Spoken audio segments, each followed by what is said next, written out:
Hi, this is Alegre with your dose of modern life. Healthier, easier, more fun.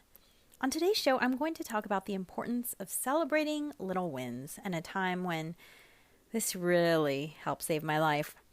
Then we're going to have a chat with my friend, serial entrepreneur, inspiring woman, Kalika Yap, about what she's been learning recently, and also a really cool branding tool for any of you out there, entrepreneurs, or maybe you work for a nonprofit or something, looking for some branding advice. Then I'm going to give you some easy tips on how to make all of your summer picnics, parties, etc. more waste-free. All this and more after this brief musical interlude. See you after the tunes.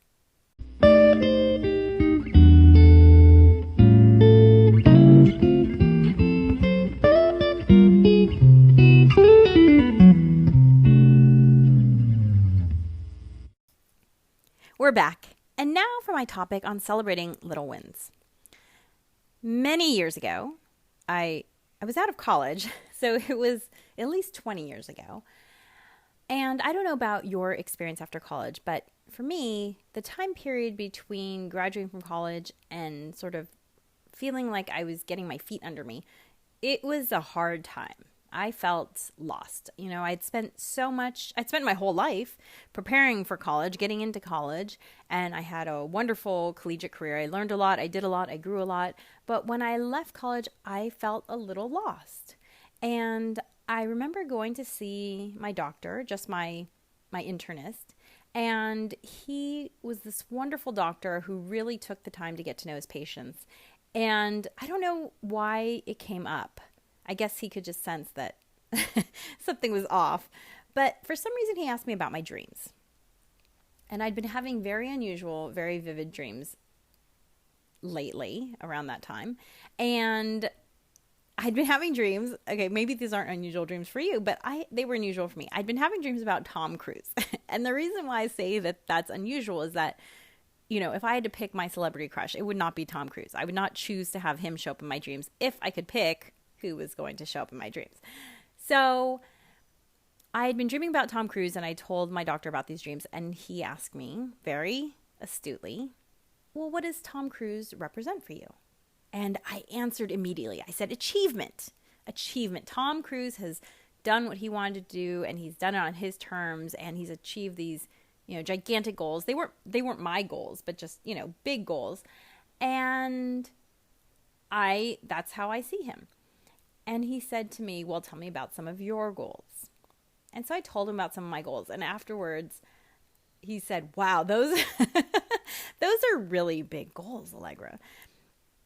And then he said something that's changed my life forever, which is, he said, have you broken those gigantic goals down into little goals and celebrated the wins along the way? And I remember being dumbfounded. I thought, no, I've never thought about that. I mean, I was ready to pop the champagne once I had achieved my giant goals, but celebrating the little goals, I hadn't thought about that. And it's something that I still do to this day because it makes such a big difference.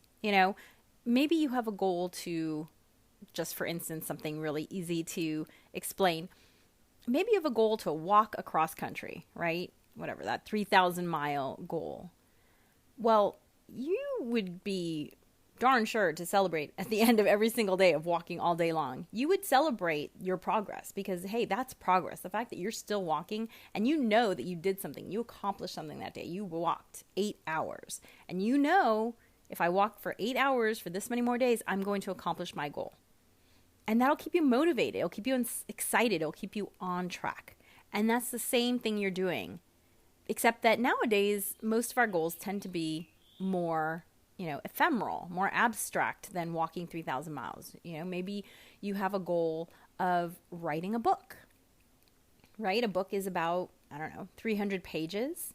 If you write 3 or 5 or 10 pages every day, and then at the end of a month, you'll have 90 pages, you'll be a third of the way there. And that's something worth celebrating. So I have used this profound tip that my doctor gave me, and I've used it for many years now, and it has been so helpful to keep me on track, to keep me motivated, to keep me excited about working towards my goals. And to keep me out of that depressed blue state that I was in when I saw him. So celebrate little wins. It's a simple but profound practice to help you move along on the big things that you want to achieve in life, whatever they may be. After the brief musical interlude, we will have my interview with Kalika Yap, serial entrepreneur, inspiring woman, talking about what she's been learning lately. After the tunes.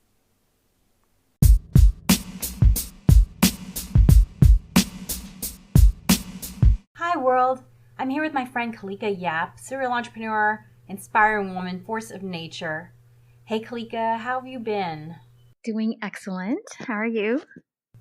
I'm great, thanks.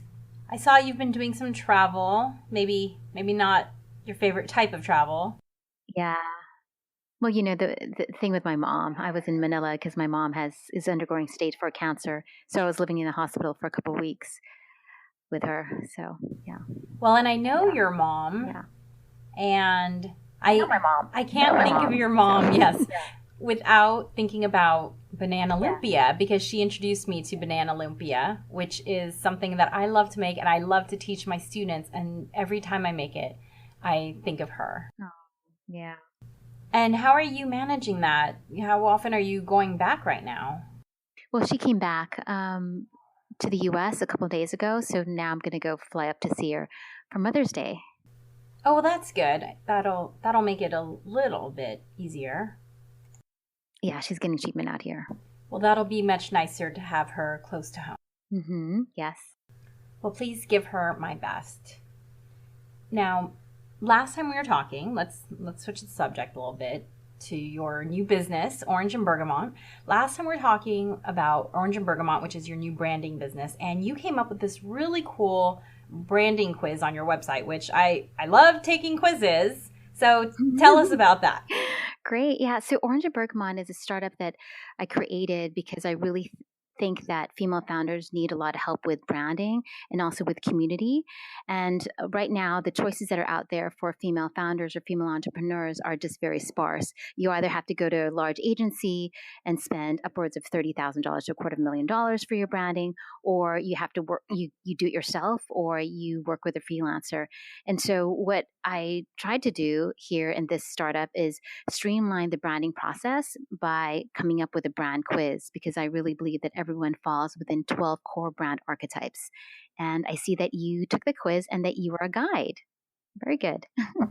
And you've known me for a long time. So was that obvious to you when you saw it? Did you say, of course, Alegre's a guide? I think it definitely speaks a lot to what you want to do. Your mission is to contribute to the world by providing information and providing wisdom, providing knowledge. So I definitely think that it's absolutely you. Mm-hmm. I have to say, I thought your quiz was really interesting because you couldn't guess which way to go. There's a lot of times you take these quizzes and you can kind of figure out where they're going and answer your questions in such a way so that you can appear the way you want to appear to yourself. For people who don't know my background, I studied anthropology in undergrad. And so I always joke that our species name should really be Homo hypocritical, because we're so good at lying to ourselves. And a lot of times when you take these quizzes, you don't answer them completely honestly. But with your quiz, you couldn't even do that. You couldn't guess at all. So it really, I think, will provoke honest answers. Mm-hmm.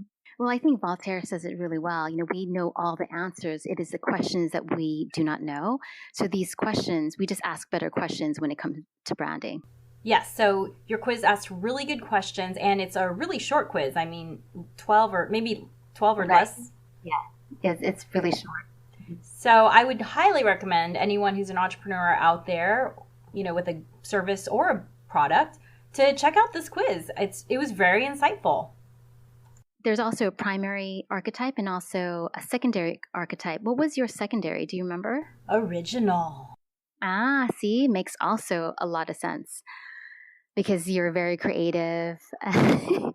And so if I was to create a brand for you, knowing those two pieces of information, that you wanted to be, you're all about knowledge and wisdom and sharing it with the world, and also that you're creative, that your website won't look sterile. It will look, it'll probably pop a little more because you have that secondary archetype. And so this is how we create unique archetypes for companies and entrepreneurs. Well, I always joke that I'm all about giving people a spoonful of sugar with their medicine. So I think that fits. Yeah, there you go. So tell us more about the brand archetypes. Sure. I think that when someone comes to you, a customer comes to you, it's easier for you to be able to understand who the person is if you put them in categories. And so these 12 archetypes are loosely based on, Greek mythology, and also a lot of the work that we've done with Citrus, my first and larger agency. And when we put everyone in these categories, it's just easier for us to brand. So let me just clarify something for listeners. You own a branding agency, but it's kind of, as you were describing before, it's that high end, super niche. I mean, I know that you've built websites that cost, hundreds of thousands of dollars. I don't know if you've gone past that mark yet, but super duper custom. And so, right. Software applications, web apps, mobile apps, content management systems, e-commerce systems. But yes, definitely a lot more custom. So Orange and Bergamot is your way of giving back to smaller entrepreneurs or organizations who need a high quality product, but maybe not something as specialized as what Citrus delivers, right? Exactly, yeah. Well, I think the quiz is amazing, and you always deliver such fantastic creative solutions that I think everyone should take advantage of it. And I'd love to hear what people think. Let me know, call in right into the show and let me know what you think of the quiz. And there's also an opportunity to engage with someone further at Orange and Bergamot once they take the quiz, right? Right. We are offering a free brand consultation. So if you want to just send us a chat, we'll be happy to give you our opinion on your brand and how you can improve it. And I'm curious, what's Orange and Bergamot's archetype? Guide as well. What was your sub-archetype? Original, just like you. Not surprising at all, really. Yeah, our goal is to educate 1 million female founders and have 1 million female founder businesses successful and create 1 million jobs. So it starts with education. So we're the guide. Now, as I mentioned in an earlier podcast, you are an avid reader. And I'm always keeping track of what books you're reading in case it's something that I think I need to read. And you mentioned a book recently that I thought sounded really great. Can you tell us about it? Sure. So Marshall Goldsmith is probably the number one most followed business leader coach. And he teamed up with Sally Hegelson, who's also a women's leadership expert. And they wrote this book called How Women Rise. He talks about these 12 habits that hold you back from getting your next raise, your promotion, your job, and, in your career. So it was absolutely phenomenal. I would highly recommend that everyone gets it. So what were the 1 or 2 habits that really stuck out to you? One of them was ruminating. I don't know if it's a common practice that, most women have. If something happens to them, they'll just go over the event again and again in their mind. They'll play it back, they'll play it forward, they'll play it to their friends, they'll play it to their children. And it's basically an event that happened in the past and it's still alive and well. So something that may have happened when they were 7, they're still bringing it up, or something that happened, yesterday, or even like how someone gave them their coffee back. They'll ruminate over these things, while on the other hand, most men will just move on. I know that I used to do that. And then at some point, I became aware of the fact that I felt just as bad when I replayed the event in my mind as going through the actual event. And I realized that just wasn't good for me. Right. Plus, as you get older, you can get really bogged down. I mean, there's so much to think about. And I think that, George Nadoff, who was the founder of Boston Chicken, told me that if someone is occupying your brain, which is your space, they need to rent it. for me. I mean, it's expensive space in your brain. You're giving them that space, so they should rent it. And and if they're not renting it, if they're not buying for that consulting time, you really shouldn't be even thinking about it. Well, and I was at an educational event the other day, something that people had to pay to be there. And I was in one of the lectures, and there were some people who were, on their phone, on their laptops. And one of the people was a friend of mine, and he asked me what the lecture was about afterwards. And I gave him a hard time. I said, yeah, well, you weren't really there, because you can't do two things at the same time. You can't be on your laptop and listening to the lecture. Just like if you are spending all this time thinking about something that happened in the past, you can't move forward. You can't do new things. Right. What was another habit? Oh man, there's so many. Minimizing. A lot of times women minimize their achievements. So they're always giving everyone else the credit. And so I think women have to be able to take credit for what they've done, because a man will quickly do it, and because they're visible and they know and they understand what their achievements are. It's easy for someone to give them a promotion. So I'm laughing because I know this guy who told me, he was like, Alegre, you need to take more credit. I take credit when I eat a blueberry muffin for breakfast. Hey, everyone, I ate a blueberry muffin. and I just cracked up at that because, I mean, I think I take credit for the things that I do that are important to me, but I might not mention the blueberry muffin. Did they say whether or not this was a factor of sort of a woman's attempt to be humble? Or does it have to do with just not feeling worthy of something? No, I think what happens is when someone else sees someone, quote, bragging, in our minds, most women's minds, they automatically judge that aspect as being braggadocious or being arrogant. When if you take a look at it non-judgmentally, if someone is basically saying, this is what I've done, this is what I've accomplished, without that judgment, it actually is, there's nothing wrong with it. So it's a woman's judgment about someone claiming their achievements as something bad when it actually really isn't. It should just be looked at as neutral. Like this is what I did. Like I climbed Mount Everest. Full stop. It's just a fact. I had a blueberry muffin today. Right. Now, we were having a bit of an interesting conversation before I hit record that I just want to bring up here, which is we were talking about the difference between information that is helpful to get, quote unquote, just in time versus information that is evergreen and you can always go back to and learn something. So, for instance, let's say you're going to create a blog or a website in 1 or 2 years. Maybe it's not useful to learn the programming information now because that might all change, versus information like your favorite philosophical book that you can always go back to again and again because the information is always pertinent, it's always useful, it will never spoil or not be useful, right? Right. So what I was basically saying is there are certain types of knowledge that you would like to come back to again and again.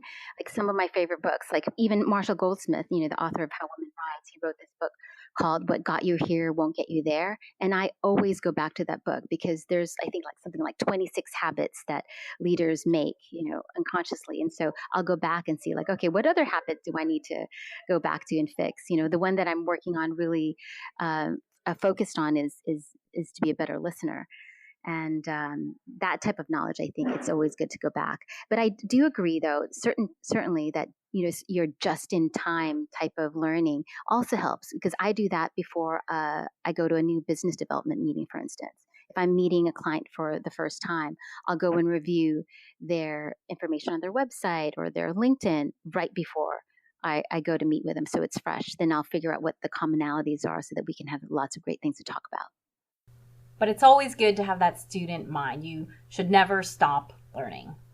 Yeah, no, absolutely. But I think that having that habit of, that thirst for learning is really important. Mahatma Gandhi says, live as if you were to die tomorrow and learn as if you were to live forever. So either types of learning is good, whether or not it's knowledge that's short term or long term. Just having that habit of learning, the thirst of learning, is really amazing. Well, thank you as always. I always learn something from you, and it's always fun talking to you, and we'll check in with you in a couple months, okay? Awesome.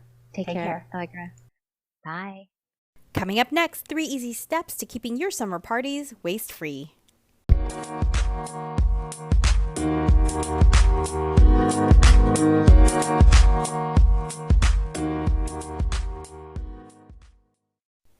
We're back. And now for my tip on reducing waste with all the summer events we have coming up. Now, why would you want to reduce waste? Well, first of all, you'll save a ton of money, okay? Because if you reduce waste, it means you're not buying things that you don't need to buy, which puts more money in your wallet, and who doesn't like that, right? Secondly, I'm sure you've been to the beach or the park and you've noticed a random water bottle, a random plastic utensil, a piece of plastic wrapper, and hey, if you don't bring it there, then it can't end up on the beach, in the ocean, on the grass. It'll mean less litter in general. So, here are my 3 easy tips for reducing waste this summer as you're going out for picnics and beach parties and pool parties, etc. Tip number 1 is get a beverage dispenser. So this is simply a refillable jug, or it could be like a nicer one with a spigot for a home party. These take up to 1 to 3 gallons of liquid, and this is a great way for dispensing water, right? We all need water. We got to drink, we got to stay hydrated, but we don't need to buy those individual water bottles that create a lot of waste. So get a beverage dispenser. They're inexpensive. They're $20 to $30 depending on how big they are, which, I mean, honestly, if you buy bottled water for a party, you can spend $50 for one party on bottled water. So it's going to pay for itself immediately. And, you could get a small one to take with you to the beach and have a big one at home. These are fantastic for water. They're fantastic for, if you want to do the fancy spa waters like they do at some of these hotel lobbies, add some cucumber and lemon and strawberries in it. It's really nice. You can also make lemonade. I've even served sangria out of one of these. So it saves a ton of money. To find the ones I like, you can go to my Amazon shop, which all of my podcasts have rundowns on my blog, alegreramos.com, but you can go to my Amazon shop directly at amazon.com/store/alegreramos, ALEGRERAMOS. So you can see the one that I recommend. Tip number 2, buy reusable plates, utensils, and cups. These are, again, so inexpensive. I have them on the Amazon store. IKEA also has some really great colorful ones that are well-sized for adults as well as for children. And I've always had lots of these in our house because we have a pool. And so we don't want to have glass and breakables around the pool because if it gets into the pool, that's a big pain. So if you have a pool, you should be getting these anyway because they're, you're going to run through a lot of disposables if you have a pool and you're constantly taking disposables out there. So this is just a way to save a lot of money as well as reducing waste. And again, those are on my website, on the Amazon store. Tip number 3, and this really helps make keeping your reusable utensils and stuff around, is to have good signage. The reason why I say that is some people won't know that they're reusable and they'll throw them away without good signage. So I've created a sign, and again, you can find this on my website or on my Instagram or Facebook. But I've created a sign, and I printed it out on a Word document and took it to an office supply store and had it laminated. And the sign says, trash here. And I always tape it to the lid of our trash can, right? We have a covered trash can because, to keep flies down and everything. So covered trash can. So on top of the covered trash can is a sign. It says trash here. The sign also says recyclables there. And it has a left pointing arrow. And then the left pointing arrow, I always just put a brown paper bag where people can put, beer bottles and soda cans. And then the sign also says dirty plates, utensils, and cups there with a right arrow. And what the right arrow points to is a covered chest, like the kind that you put beverages in, an insulated chest that I always put soapy water in, right?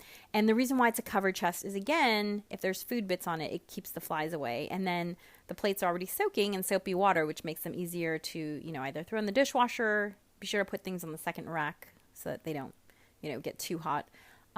Or you can wash them by hand.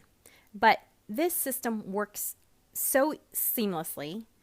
And we've even done it when we've had parties in public parks where I just take my sign, I put it on the public trash can that's there, but then I bring my paper bag for recyclables and we bring our covered chest that's empty, we bring it with us for all of our reusables. So that way our reusables end up in there and not in the trash can. So again, 3 easy tips. You will put so much money in your wallet and you will reduce your waste. Win, win, win situations. So thanks so much for tuning in today. If you thought the show was fun or useful, please let me know by sending me a tip through Patreon at patreon.com/Alegre Ramos. That's Patreon.com.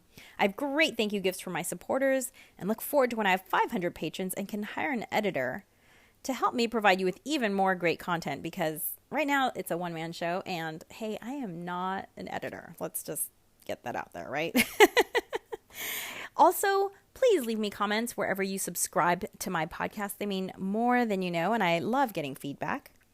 And you can subscribe to my podcast wherever you listen. And if you'd like to submit questions, email me at hello@alegreramos.com or download the free Anchor FM app and call into my show so I can play your question on the air. I'll see you in a couple weeks for another dose of modern life, healthier, easier, more fun. We'll be talking to my friend Christine, who is the most diplomatic person I know, about the very challenging topic of how to bring up with your older family, talking about, next stage of life sort of questions. Until next time, be a spark in the world. Over and out.